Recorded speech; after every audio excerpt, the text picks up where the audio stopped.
Hey everybody. Hi guys, I'm here. Yeah, I know I have a cough, but I think it's asthma. I'm hoping. So I'm here. Wait, I'll wait a few minutes to get you guys on. Have some people catch up. Maybe I'll just start into the story. Okay. Let me start into the story. So basically, what's been going on is I'll start back at the beginning. Hi, Dorothy. Hi, Mary. Hi, Tiny. Hey, you guys. I'm doing okay. Um, I'll go into the whole story for you because it's been kind of a strange story. Um, Cami started showing symptoms about last week, Sunday. And hi, Lisa. Cami started showing symptoms a week ago, Saturday or Sunday. It's starting to blur now. And she had, hi, Bonnie. She had her stomach, tightness in her chest, headache, um, symptoms like that. And so I think it was Thursday?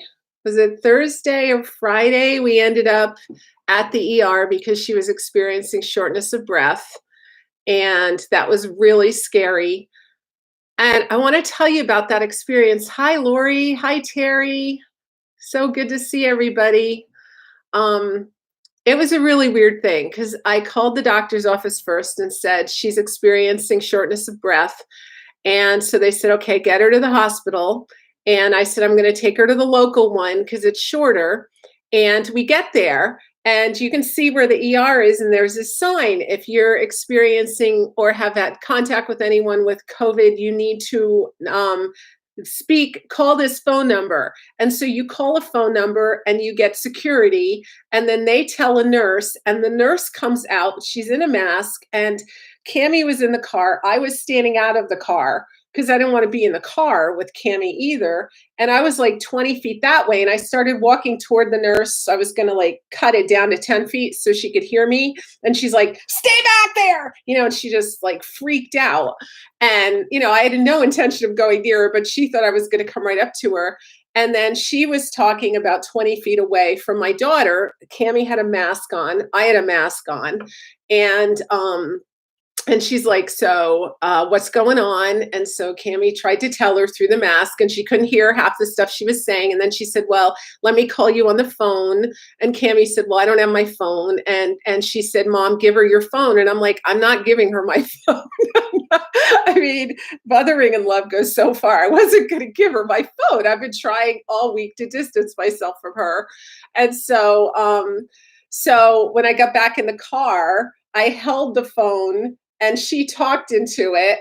And so then they put her through to reception. And since she's an adult, they didn't want to talk to me. They wanted to talk to her. So she had to give them, here she is in waiting to be seen. She's breathless, and she has to give our name and the address and the insurance number and all this information. And then they're like, I'm sorry, I didn't catch that. I couldn't understand you. And I thought, because she's not breathing well. And she had to give all that information. And even in the shortness of breath, like in the olden days when you would go to the emergency room and you were short of breath, they'd see you right away. They wouldn't just try to get that information from someone who's having trouble breathing. And so they said, well, we need you to drive around back by the ambulance, and there's a tent there, and we need you to park there. And in about 45 minutes, someone who's suited up in a hazmat suit and a doctor and a nurse will come out and see you. And so there we sit. And so I got out of the car, but it was getting cold. And so I was getting cold. Tom was out of the car because we didn't want to sit in the car with her for 45 minutes because she's been upstairs and we've been downstairs. So we're sitting there. And finally, a nurse comes out. She's all suited up. And she comes out and takes her vitals. And fortunately, she had good oxygen in her lungs. Her blood pressure was pretty high. And her temperature was normal. And then the doctor came out, And he took a look at her, and he was all in his hazmat suit with the thing over him, and he had like, it's like oxygen. So there's this pipe going from his back over to his mask, and it's just really kind of terrifying looking. And he came out and looked at her, and he took the swab, and he was ready to put that swab in her nose. And then she had seen pictures on Facebook about how far back that swab goes. She had seen people talk about how much it hurts and how they felt like it was stabbing their brain. And so she freaked out, like she would. And the doctor looks at me and he says, I'm not going to wrestle her. I'm not going to wrestle her. He said, we need this for our records, but I'm not going to wrestle her. And so we had this big debate over what to do, and she refused the test. So then, of course, that ensued into not a very pleasant interchange on the way home, because I wanted her to get that test so we knew what we were dealing with. So I called my doctor, who was sad that she didn't refuse the test too. And she said, listen, now we're going to have to treat this as a positive, because she's having these symptoms that are in line with the symptoms of COVID. And the breathlessness was really the key that said, yeah, she's never been breathless a day in her life. She has never been sick like this. And because of the timeline of when her exposure was and all our self-isolating time, it all lined up. So we had to watch her. Now, fortunately, that night she was calm. Darling Lisa over here on our call actually called her and talked to her and helped her calm down. And hi, everybody. And so she didn't experience too much breathlessness. The next day there was a little bit, and then she's pretty much been breathing okay. I think that she's past the at least 9-day hump, maybe 10-day hump. So she's had a mild case. I'm hoping she's starting to get over it. She's been singing more, eating more. I heard her up there giggling earlier. So there's a lot more feist in her. So that's good. I think she's on the mend. And then yesterday, and that would be my 7 days of exposure since she started getting sick. I got up and I couldn't even move. Like, I couldn't even lift my finger to text. And I was slurring my speech, and I was so tired. So the night that we were at ER with her, we got home late, probably midnight. And then, you're shaken up because your kid isn't breathing. And this is certainly COVID. This isn't just, we think it's COVID now. This has to be COVID. And, and then there's all the fear of, oh no, what about us too? And is she going to be okay? And is this going to progress to something more dangerous? And so that night I went to bed probably at 2 a.m. because I couldn't settle down. It took me that long to go to sleep. And the next morning I woke up at 7, and it wasn't enough sleep, especially when you're trying to keep your immune system strong. You need to get 9 hours of sleep at night. And, but I woke up and I was wide awake and I couldn't fall back to sleep. So I thought, well, I'll take a nap later. So I just went along my day. I felt fine. And went to bed that night. I was starting to get really tired at about 7 at night. So by 9, I was in bed, went to bed, didn't get up the next day until 10:30. So I got 12, 13 hours of sleep. But I woke up and my blood pressure was very elevated. I was feeling my heart pound through my whole body. I was short of breath in the way that, when you're starting to get sick, you're like, you can just feel like your breaths are more shallow. My legs, and I've had this for the last few days, my legs have felt kind of jello-y. And I remember back in the day when I'd get a period, before my period, sometimes I'd get those jello-y legs, and I would always get it before I get something serious. Like, that's my cue that my body is starting to fight things. And my legs were just hurting, and they were jello-y. I mean, they hurt so bad that I wanted to cry. That's how badly they hurt. And I was just so tired. I could not move off my bed. And nothing sat too well with my stomach. I put out a prayer chain. I thought, this is not good. 7 days into it now, I'm getting it, and I can't do this. So I stayed low pretty much yesterday, and I just had, like, I did a lot of juicing, did a lot of greens, and tried to stay really well hydrated. And at about 8 o'clock last night, the symptoms of fatigue started to subside. And I went to bed at a decent time. I got another really good day's sleep. I didn't get up till 11 this morning, and I felt quite a bit better this morning. The pain in my legs is pretty much gone. I have noticed that when I've been walking around, it's been there a little bit. Um, I am actually having a little tightness in my chest. I don't know if that's asthma or if that's this. I'm not sure. So I'm gonna watch that. But I have so much more energy, and I wouldn't even have been able to talk to you yesterday. If it was yesterday, I would have been like this. I mean, it was that bad and that scary. And so I want to thank all of you who prayed for me and for Cami and the family. Um, and Facebook, I put it out on Facebook, and everybody was responding to that. And I am a firm believer in prayer, and I am a firm believer in healing prayer. And I thought, I can sit and wait on this and see what it is, or I could just blast it with prayer. And I really, really believe that it's a combination of the prayers of the people, and that my body is trying to fight it right now. That's where we're at right now. My body has been exposed to this virus, and I'm working really hard on fighting it. So it is very, very stressful. It's been crazy. I this and I would not. Yeah, it's a rigmarole, exactly. It's not like the olden days. And the olden days, I mean a month ago, when if you had an emergency, you go to the hospital and they look at you and tell you right away and help you. Now everyone is stressed, everyone is scared, they're treating you at arm's length. Hospitals are starting to get overwhelmed, and so anyway, I am at this point where I am not watching the news anymore, because now that I know that this monster is in the house with me, I don't know. You would think emotional exhaustion, Lori, but I haven't had fatigue like that.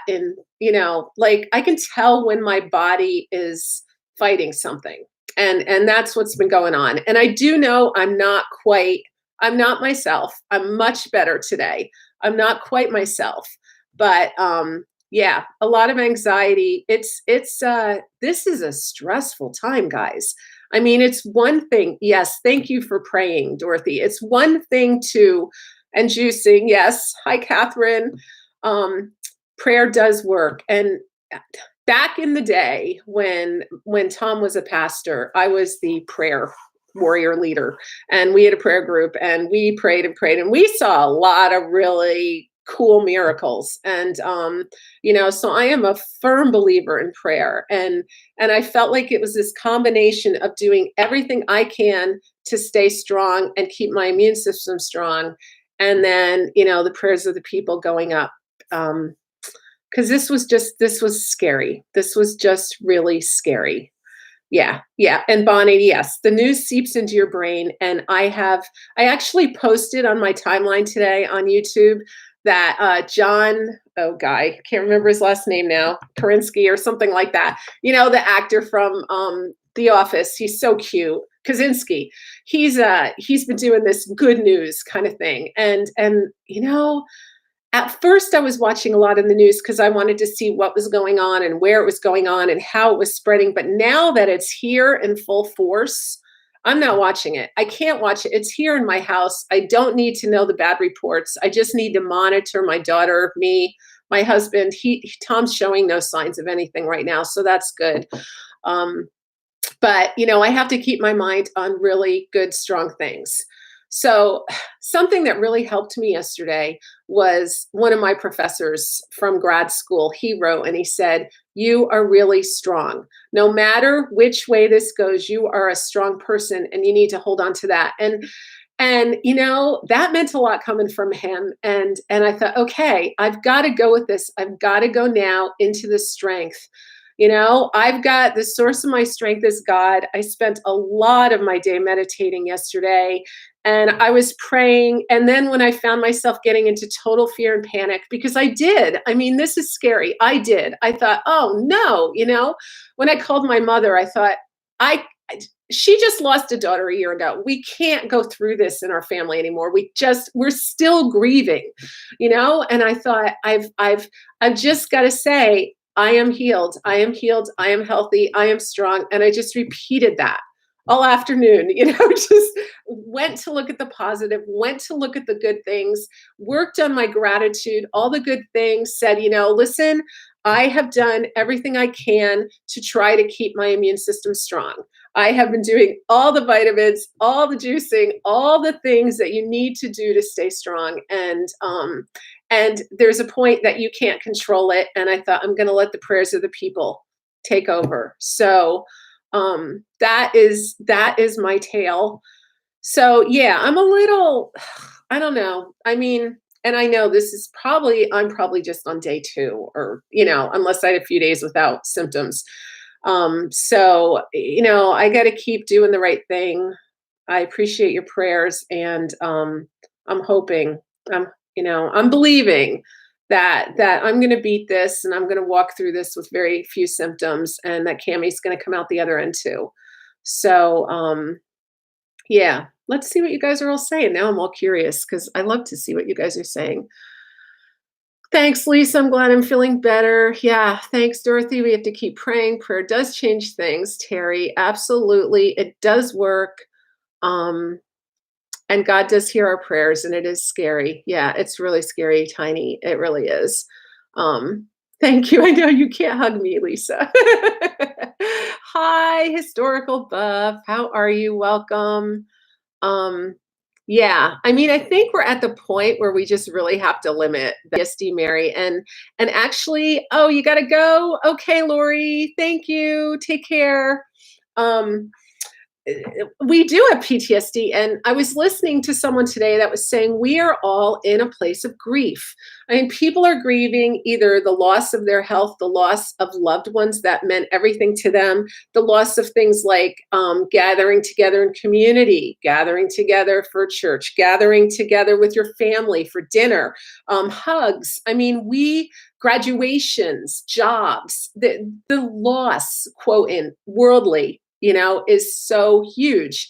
And there are a lot of people out there going, hey, this is a good time to write that perfect book and do all this stuff and produce. But what I'm finding is my 2 kids in college, my daughter upstairs and my other daughter in grad school, and my nieces and nephews, they're like, I can't focus. I can't study. Nobody can really focus on anything. And it really is a stage of grief. And it reminds me of the grief that I experienced after my sister died. It was about 4 months before I could get my brain back. You're just in this spin of trauma, and you can't focus. And so we're all in this spin collectively, the whole world. Everything has changed. We don't know how long it's going to last. The news reports are terrifying. Some people still aren't taking it seriously, which is so weird to me. And so we need to just come to a place of rest, a place of cocooning. I think this time at home is really good for all of us to just draw away and get still and quiet. And this is where there's going to be a lot of growth in us. There's going to be wisdom and strength that's going to come out of this for all of us. But it's up to us to keep our heads clear and stay positive and put the right things in us and not the wrong things. So yeah, positivity and prayers are the key. Okay, when your anxiety kicks in, you exercise for a little while. That's good. Yeah, exercise is really good. Yeah, loss of life. Carolyn, I miss my grandkids and my kids. We do FaceTime, but it's not the same. So true, right? It's not like hugs. It's not, I've been FaceTiming too, but it's not like hugs. Hey, Jennifer. Oh, just went through the whole thing. She's doing pretty good. Thanks. I think she's on the mend. Someone else said to me today, I don't want to be a Debbie Downer, but it cycles, and this virus does cycle. You think you're over it, and then you go down, and so we I have to really watch it. But I'm believing for health. Thank you, tiny hugs and kisses to the family. Thank you so much. Um, yeah, the FaceTime's great, but the hugs are not there. My daughter is home, Carolyn. She is upstairs. So we are lucky. We are so blessed to have this house because this house has three separate wings. So we have an upstairs with a bathroom, a wing over on one side with a bathroom, and a wing on the other side with a bathroom. So we're all spread out. My daughter's upstairs. She's got the whole upstairs and the bathroom right now. We actually have a bedroom up there. That's where our bedroom is. But during this virus, I decided that we need to socially isolate in the house too. With her having it, we didn't want to be up there using the same bathroom. So we all have different bathrooms. And this way, my husband is safe too. My husband and I are the only ones that are walking through the house. We're both really careful about germs and cleaning up. And so that's kind of how we're doing it. Uh, yeah, these people I just want to strangle. God forgive me for saying that. I know. I don't know, I don't know. I don't know. I don't know. Terry, my sister died suddenly while my husband was in hospice, so I just told myself he was on vacation. Oh, I'm so sorry, Terry. That's awful. That is awful. Yeah, I mean, the sudden deaths. My daughter said the other day, because she was freaking out about dying, and she texted me and she said, "I just don't want to be blindsided by my own death." That was so funny because most of us are blindsided by our deaths unless we're dying slowly. And I said I would rather be blindsided by my own death. Um, yeah, Terry, that's sad though. Wow, it's been 5 years. But you're never the same, are you? I mean, grief is grief and loss is loss, and it's scary. No, my husband isn't sick, Jennifer. He's fine. Thank you. He hasn't been experienced anything. Yeah, it would hurt. It hurts. Death hurts, and all these people, I keep thinking about this. I can't stop thinking about this because my sister died. We all came together and held each other up, right?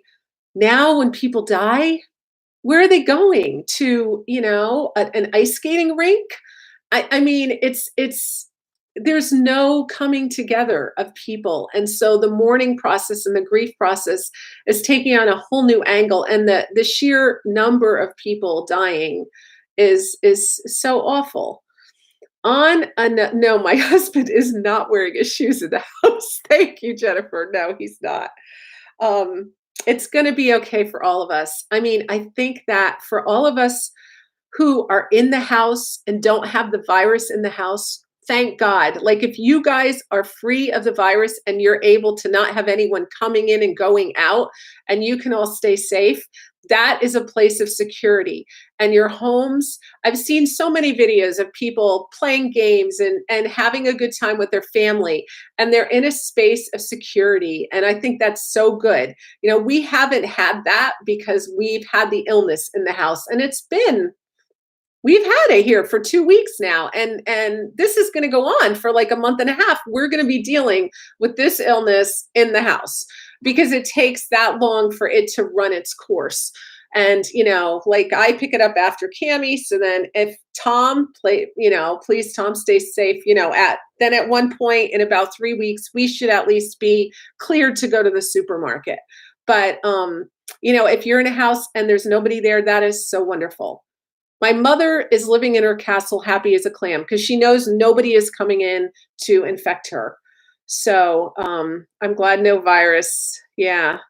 Well, and we don't, yeah. Okay. I have to do DIYs to keep my mind right. Makes sense, Tiny. Um, Thank you. Well, Terry, I'm praying I don't have it either, but I don't really know how to approach this because if I have it and my body's handling it, that would even be better news, right? And I guess none of us are going to know until those antibodies come out. I'm praying that I don't have it and it doesn't progress and it doesn't get worse. And, I'm praying that someday I'm not going to be able to come on here, that would be terrible and, have that. I, it's just scary. It's just scary. It's really hard to get tested right now, Jennifer. If we had had our brains about us the other night when our daughter refused the test because he had it ripped open, my husband said after we get home that he should have just let him test him because the truth is, if she has it, we're all carrying it. So, we should have done the test. Someone should have had the test the other night. But my doctor said, given the set of circumstances, given the breathlessness, we have to assume it's positive and treat all of us like we're positive. So, oh, you went yesterday, mask and gloves to the grocery store? Yeah. Yeah. Okay, thank you. I don't have it. By Jesus' stripes we are healed. Yeah. I mean, well, so here's where I fall on that, okay? I totally believe in prayer. I totally do. I heard this was really cool. I was listening to Carolyn Miss this morning. Like a lot of people are coming up on the Facebook feed, and she was saying that someone told her a story of being in a car accident, having a near-death experience, being out of her body, and she saw rays of light going into her body coming in from another car.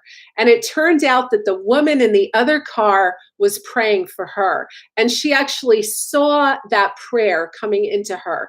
And, I'm a true believer that prayer works. I am a true believer that Jesus wants us all healed. I am a true believer in the power of prayer.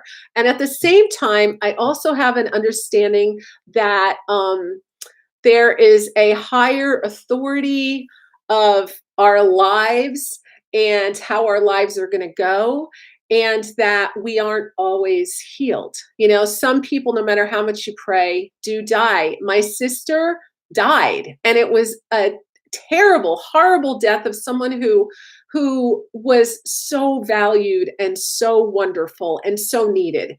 And I couldn't get over that she was taken out of this world. And how could God take her out of this world? It couldn't at all have been time for her. And yet it was, because if it wasn't, she wouldn't be gone, right? And so there's this other part of us that there are people who are going to lose their lives in this, even though they've been prayed for and believed. And so years ago, I got very ill with chronic fatigue syndrome. I could not leave the house. Really, for 5 years, I was so tired. And I used to go up for prayer every Sunday at church. I mean, I was a true believer. I went everywhere to get prayed for. And nothing healed me. Nothing. Some people would laugh and say, "The joy of the Lord is your strength." And after a while I was saying, "I've been anointed with oil so much I'm slippery and I still am not better." And I hear these people like, "Praise God, I got a new filling." And I'd be like, "And I can't get out of bed." And that sets you up in a place of anger at God. And I had to get to a point where I said, "Okay, God, if you want me to be sick in bed for the rest of my life, if that's what's going to bring you glory, then that's what, we got to do. I'll do everything I can." And slowly I learned properties of nutrition and how to get your immune system strong, which I think is standing me in very good stead right now. And that's how God chose to heal me. So while I'm going to pray my heart out and believe and speak in faith, I also understand that there is a sovereign plan that is not completely, it's not in my control, and I don't have all the answers. So that's my take on it. It's kind of I don't know. All right, let's see. Oh, where are we? How are you handling your daughter's dishes? Okay, this is what I'm doing. I we're using paper plates. So the first few days we used dishes, and then I thought, well, that's not good. And I was talking to cousin Mel, and she said, well, why not use paper plates? And I thought, I didn't even think of that. So yeah, we cook her food, we put it on paper plates. She has a garbage bag. She has a couple utensils that she keeps up there. She has tea and a tea thing to heat her water. And she is not, we don't cross dishes at all. So that's what we're doing about the dishes. Everything is now I had to use the thermometer yesterday because I needed to test it. She had the thermometer up there, but I doused that thing and scrubbed it with rubbing alcohol to kill the germs. And so that's kind of how we're doing it. Um, and that works.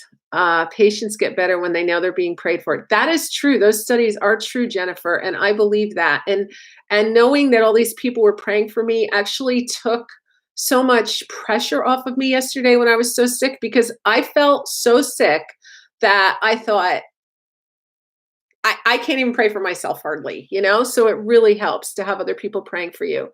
Um, my dad used to say, when your number is up, it's up. Understand? Yes, Terry, that's right. You can't and I think I've said this on live before too, but I'm starting to really believe this. My sister had an issue with her heart.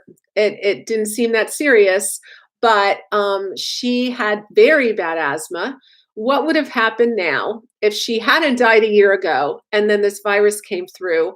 And what if she was infected with it? And she could have died from that. It would have been a slow, awful, miserable death, and none of us would have been able to get together. And now, because she died really fast. Like no one even, she just died, just boom, gone. And she didn't have any of that suffering. She didn't have any of that anxiety. And we were all able to get together with each other. So, her death seemed like the worst thing that could ever happen. And yet now, in my hindsight here, I'm like, okay, but what if she was still alive now and then contracted the illness? That would have been so much worse. So yeah, when your number's up, it's up. And I've been saying that to my family and to Cami because she's feeling like, well, now she went to work, she got exposed, she brought it back to me, who was being so careful. What if I get it and die? She's going to feel guilty her whole entire life. Which, I said, listen, if I die, it's because my time is up, and that's how we have to look at it, or we're just going to be freaking because we cannot control that. Um, oh, you didn't leave the house for 7 years. That's a long time, Jennifer. Footsteps in the sand. I always know I feel most alone. God is carrying me. That's right. I'm organized, Carolyn. Thank you for the prayers, Jennifer. Yeah, you know what? I've had to be organized, right? I mean, this I went into full organization mode, and I think part of it is because with having an immune system issue all those years, when I first got sick years ago, I caught everything. If I caught a cold, it turned into a sinus infection, bronchitis. I was sick for a month and a half. I couldn't get over anything. And so I had to be really careful not to catch anything. And then I had children, and children catch everything and they bring it all home from school. So I had to then learn how to not catch what they caught. So I turned into a very careful person. I turned into someone who cleans surfaces, someone who doesn't touch their face, someone who washes their hands a lot. And I started taking, the vitamins that I think are the good defense. I was listening to something the other night. She was talking about how the best vitamins to take right now are zinc, vitamin C, and vitamin D. And I usually take them if I start to show signs of a cold, but I've taken them now way before just to build up that immune system, because once you're in that bad state, it's kind of too late. So yes, prayers are very powerful. So that's kind of, I think I was trained during all those years of being sick to be organized in illness. And my kids have always made fun of me and actually they didn't like it that much. They were, if they had the stomach virus, I really hate the stomach virus. I hate to throw up. So I would put them in their room. I'm like, you don't leave your room. Nobody else needs this. We don't have to spread this through the house. I don't want it.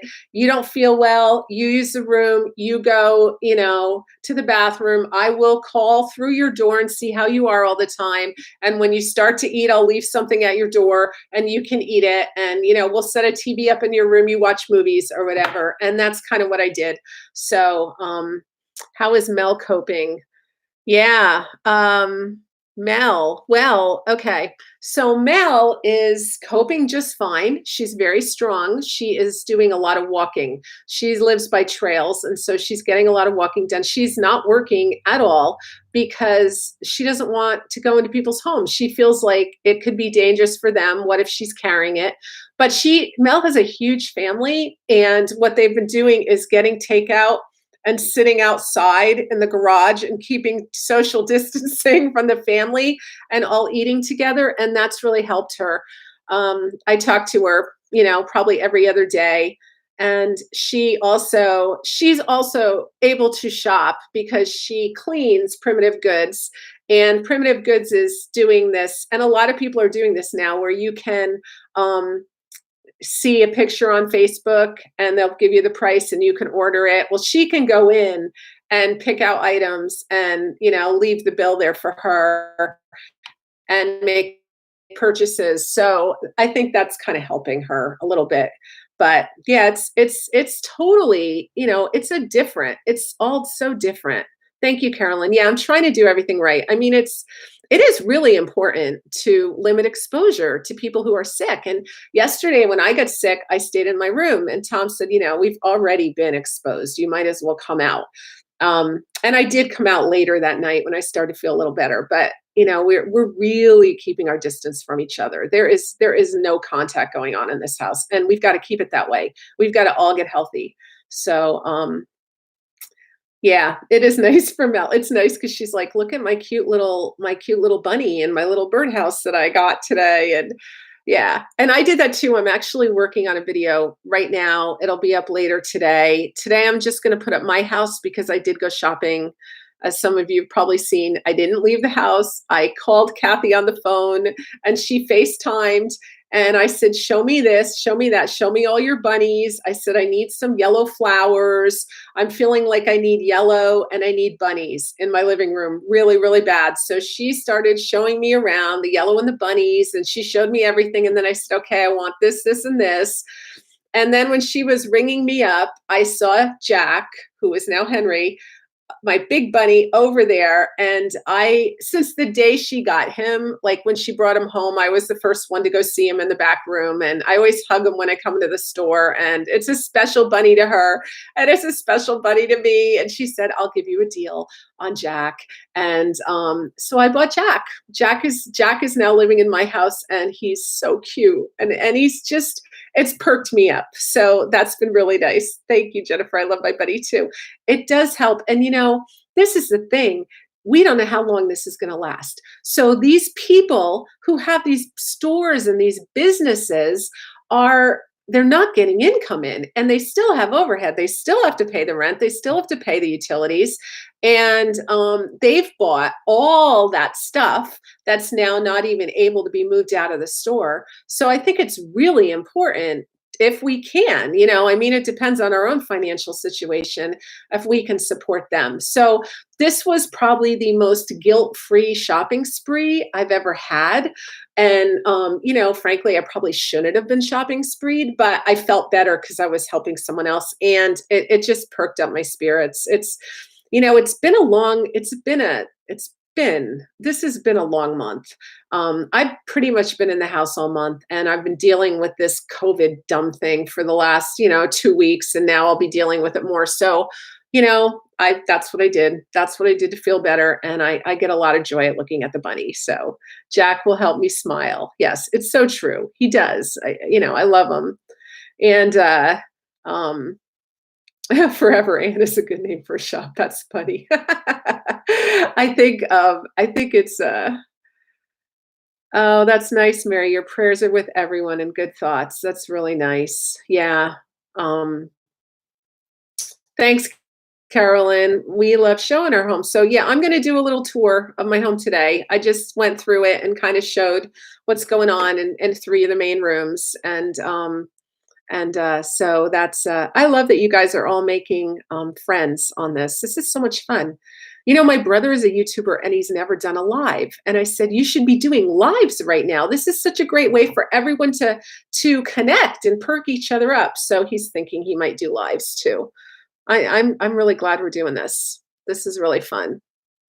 Um, So, anyway, how's everyone doing? I have been talking the whole entire time. I just heard from my massage therapist. So I've been getting massages because I was having so much pain in my back. And now, interestingly enough, that pain has been gone since I completely took sugar out of my diet. So that's an interesting thing. But anyway, she can't do her job either. There's just a whole lot of people that can't do their job. What time am I going to put up my video? I don't know. I actually, it's almost done. I was putting music to it, and then I have to render it, and then I have to load it. So it kind of depends how much time it takes to load it. When I get off of this live, I'm going to work on that. Uh, how do you start a YouTube channel? You're going to have to look at some things on that, Jennifer. There's plenty of YouTubers that tell you how to start a YouTube channel. Um, uh, yeah, I'm glad that this is helping everybody get through this. This is important, to connect. And so I am still getting a lot of pictures and videos in from, you guys, and I will continue to do the virtual visits every day. I won't do it today because I'm just going to put mine up. I'll put like a video a day up, but I will continue to do that as long as I can. And yeah, rethink this ice cream and the sweets, Carolyn. Really, sugar is an immune suppressant and it's an inflammatory. Okay, and the problem with this disease is it inflames your lungs to the point that you can't breathe. So the last thing you want are any inflammatory foods in your diet. So sugar has to go. Breads, very inflammatory. Dairy, very inflammatory. I was a huge ice cream lover. Like I could have eaten that for every meal forever. I, grew up on ice cream. I love it. But that is a very bad thing to have right now in the middle of this virus. So, Girl Scout cookies in your freezer. Are they the mint ones? Because I love the mint ones. They're so good. It's good they're in your freezer. Just don't eat them. You gotta avoid the sugar right now. You gotta avoid the dairy and wheat. And I know that this. Oh, they are. Oh, I'll be right over. No, I love those cookies. But see, they wouldn't be in my freezer because I would have eaten them the first day. Because all you do is take one, and then that whole little bag is gone, and the next day you do it again. They're binge food, man. Yeah. But you got it. We got to do this to keep our immune system strong because this is a relentless virus, and it's the strongest are going to survive. So it's your comfort food. Yeah, find some different comfort food right now. See if you can make some smoothies. If you can make some smoothies with, say, coconut milk, and not with sugar, but maybe coconut milk and maybe a little bit of sweetener, like a little maple syrup or something, a little agave maybe. Avoid the processed sugars. Don't even go crazy on the natural sugars. It's the I am the strongest one. Yeah, I know, because you're the youngest one. Yeah, those mint ones. You've laughed several times, Mary. Laughter's good for us too. So yeah, it's just really important to take care. Stevia, yeah, stevia, you could do that. This I don't know if you call it stevia or stevia, but yeah, that would be okay. A little bit of that. You gotta do there are ways to make smoothies almost taste like chocolate milkshakes or mint milkshakes. We have a local and I miss it. Oh my gosh, I miss it. This was the month of the Shamrock smoothie, and they taste so much better than any Shamrock shake could, and they're my favorite. And I haven't been out to get that, and so we have a local place that makes them, and they can taste better than ice cream. You just coconut milk, yeah, okay. We'll make a smoothie out of that. You allow yourself a bag of jelly beans at Easter. That's good, Dorothy. Okay, so the thing that's so bad at Easter is those stupid Cadbury mini eggs. They are, ugh, they were my sister's favorite little treat. And last year I found some in her house and I took them home and I ate them. And then I started buying them and buying them. I know they're so good. And I kept eating them. And this year I had 2 bags from last year left. And I ate them early on and said I'm not buying any more. Well, that's good you don't like the Cadbury eggs because they are like poison and they're so addictive. They're just I can't eat just one. I can't. I can't. So, yeah, but, the good thing about not shopping and not going out of the house is you don't get that. My neighbor shopped with me the other day for me, and she got me all greens and, I didn't say, "Go get me junk food." I said, "Go get me greens," and I'm glad I have them because they really do help. All right, so I've been on about 45 minutes, and this is usually the time where I decide it's close to time to get off and to say a prayer or a blessing with you guys. And so I want to keep doing that. I think it's a really good thing to do. The prayer is so powerful, and everybody needs it right now. There's I'm kind of speechless when I think of everything going on. So, I'm going to end in a prayer. I don't know what's going to come out of my mouth because I am kind of speechless about.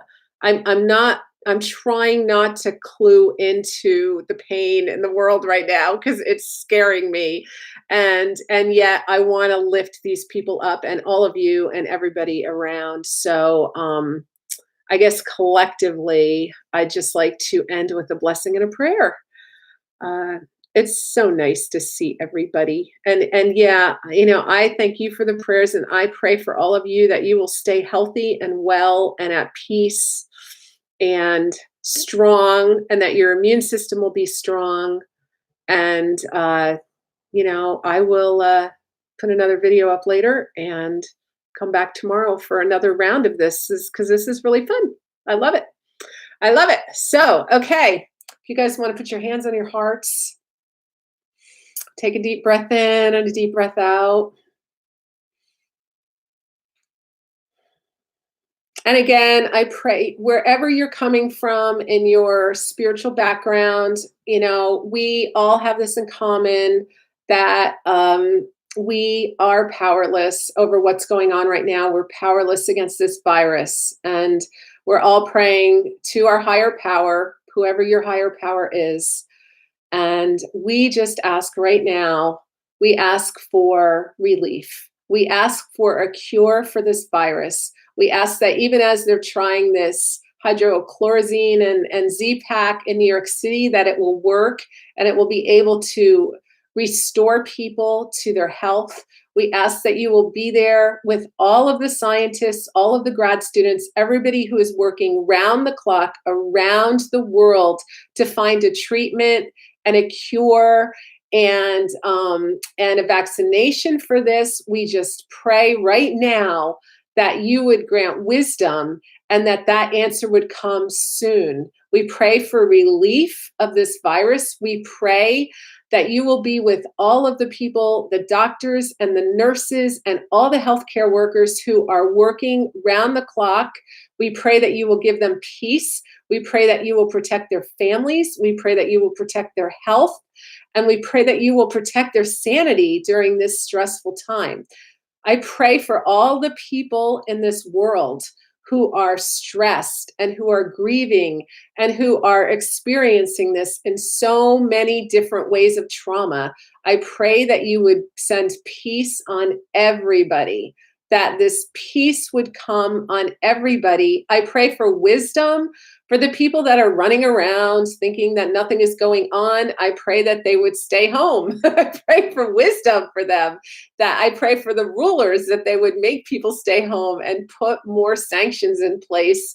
And I pray for all the people now who have already lost their precious loved ones. I pray for comfort and healing for them. I pray for all the people that right now are in the hospital in really dire straits.